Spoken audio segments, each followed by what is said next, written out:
Hi, this is Amber from the Homestead Diary, and I'm hanging out in the hammock.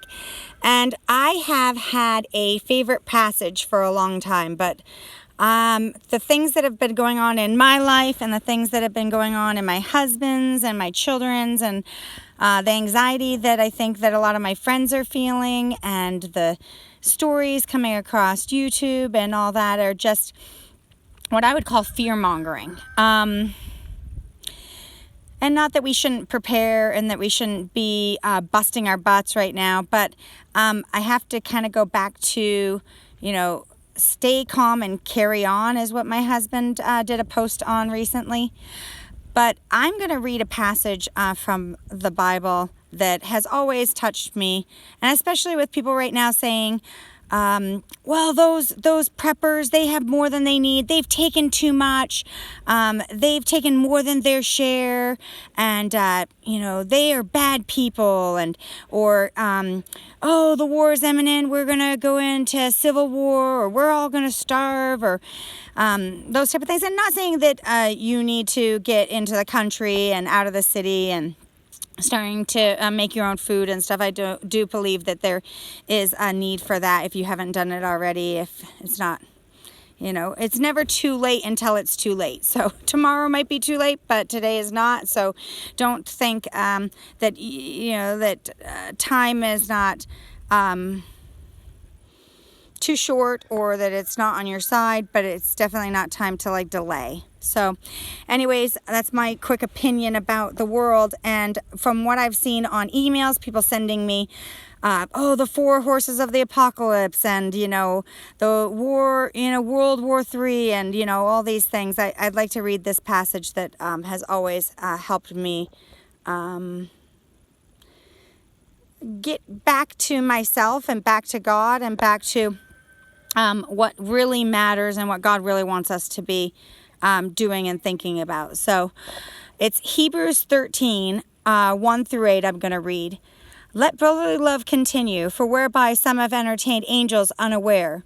Remember them that are in bonds, as bonds with them, and them which suffer adversity, as being yourself also in the body. Marriage is honorable and all, and the bed undefiled, but whoremongers and adulterers God will judge. Let your conversations be without covetousness, and be content with such things as ye have. For he hath said, I will never leave thee, nor forsake thee. So we may boldly say, the Lord is my helper, and I will not fear what man shall do unto me. Remember them which have the rule over you, who have spoken unto you the word of God. Those faith follow, considering the end of their conversation. Jesus Christ the same yesterday, and today, and forever. Be not cared about with drivers and strange doctrines, for it is good thing that the heart be established with grace. Not with meats which have not profited them that have been occupied therein. We have an altar whereby they have no right to eat, for which to serve the tabernacle. Sorry, I went on. So Hebrews 13, 1 through 8 ended with Jesus Christ the same yesterday, today, and forever. Sometimes I read more because I just like to keep reading. But wow, for me, that just tells me, let your conversations be without covetousness. Be content with such things as ye have. So that means that, there are going to be people that have more than my husband and I.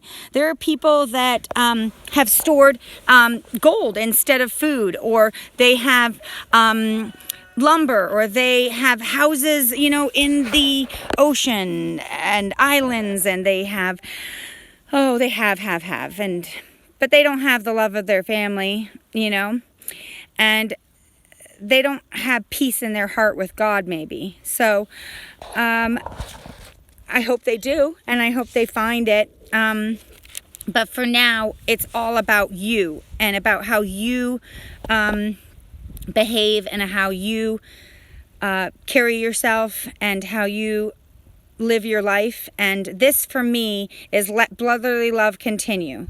Be not forgetful to entertain strangers. So it literally means try to keep your heart open. to new people and things that come your way, even if you've been hurt by other people that you have let into your heart. And for me, that's so true right now, where I just did a video called Disappointment.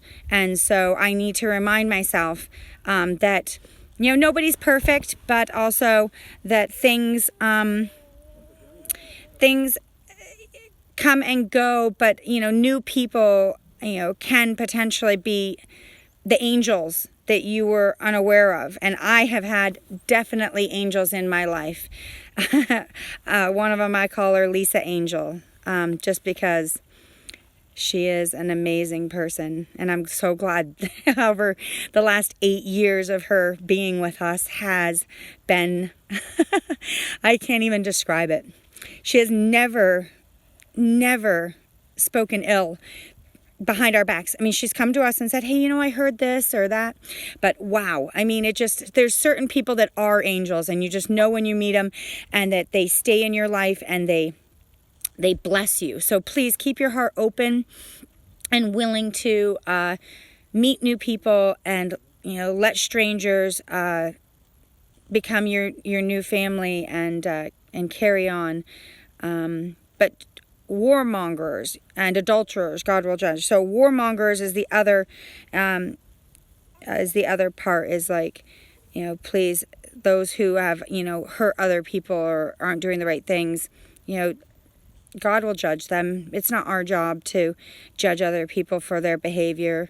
It may be our job to protect ourselves so that we don't get hurt more from them if we identify who they are. But other than that, you don't have to speak out against them necessarily, or gossip or anything like that. You just need to pray, and God will take care of them.